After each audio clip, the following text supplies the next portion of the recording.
Welcome to the Banker Lamp. Please enjoy the video. You begin by ensuring prerequisites: a funded Google Ads account, verified domain, and Tag Manager access. First, link Google Ads to Analytics and to Tag Manager so conversion data flows. Next, deploy the Global Site Tag or GTM container site-wide. This is the single source of truth for tracking.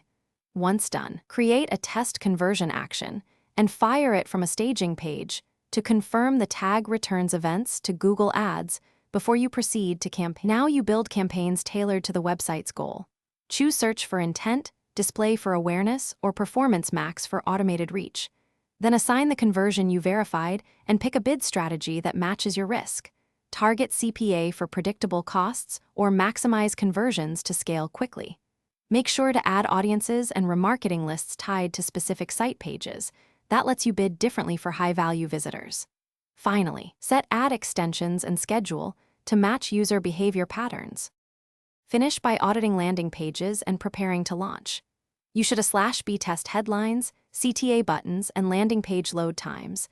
These elements drive conversion rate and quality score. Once live, monitor CTR, conversion rate, cost per conversion, and ROAS. Make incremental bid and audience adjustments rather than big swings.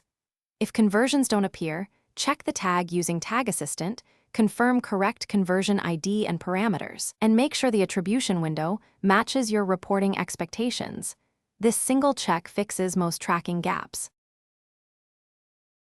Thanks for watching. If this was helpful, leave a like and consider subscribing. See you next time.